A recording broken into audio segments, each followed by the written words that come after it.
This is the Atlantic Ocean on the west coast of Africa. Some call it the Gold Coast, some call it the Ivory Coast. Once upon a time, it was the embarkation point of the slave trade. Hello, I'm Stan Coleman, and I'm in the nation of Ghana.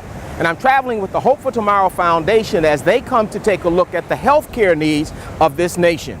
As rich as it may be, it does have serious problems, and I invite you to travel with me for the next half hour with the Hope for Tomorrow Foundation as we take a look at the healthcare institution and all the other institutions that are impacted by it.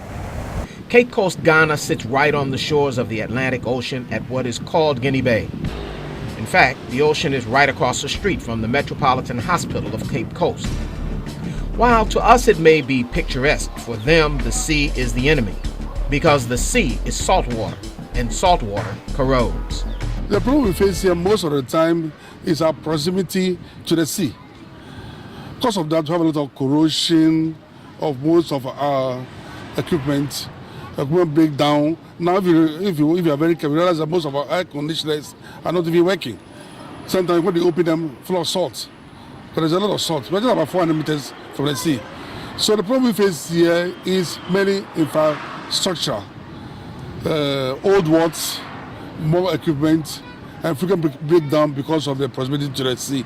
15 students, 3 orthopedic surgeons, a vascular surgeon, an anesthesiologist, a radiologist, and an eye surgeon, along with a host of humanitarians, traveled to the Metropolitan Hospital and the Cape Coast University Hospital in Cape Coast, Africa, on a humanitarian medical mission.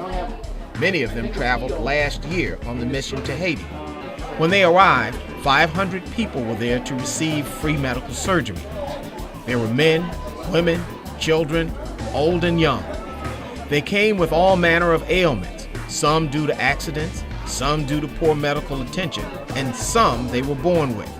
For those humanitarians who were new, it was an eye-opener.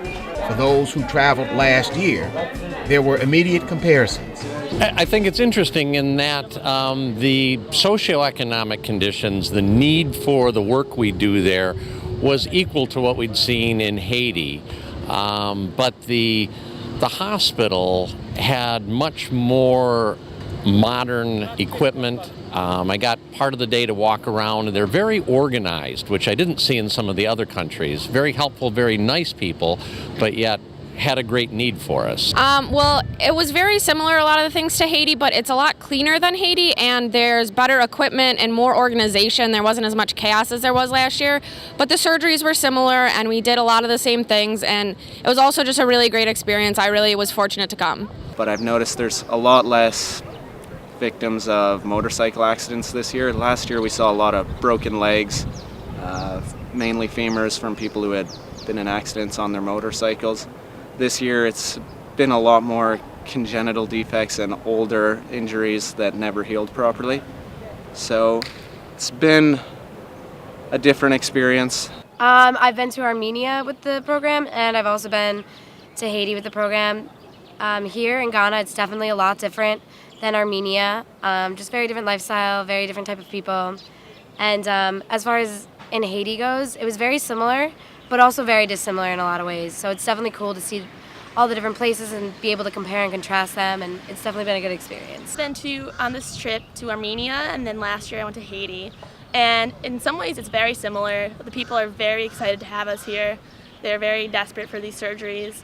And in some ways it's very different. A lot of the injuries are very different. In Haiti there's a lot of leg injuries from motorcycle accidents, and here there's just a variety of different injuries. So that makes it very different. Both times that I've been, I just realized that there's a lot more going on. It's easy to get consumed in your own little world when you're back at home, but coming here just each time opens my eyes and makes me realize I have a lot to be grateful for. The people who come to the hospitals come here with ailments and injuries long thought to be eradicated or would have been taken care of immediately were they in the United States.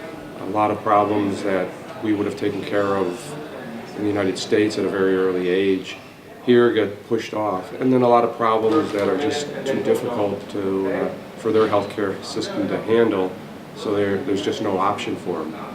The problems are similar, to those we see in many places. It's just the access to what you might consider routine care is more limited. I'm told they're looking for an ophthalmologist, but this is another one of those double-edged swords. If you've got no equipment, no ophthalmologist is going to come. And if you have no ophthalmologist, there's really no necessity to spend a lot of time putting in expensive machinery so that an ophthalmologist can work. This is the central business district of Cape Coast, Ghana. And as prosperous as it may seem, the economics of the situation begs to differ. Although Ghana is known as the Gold Coast,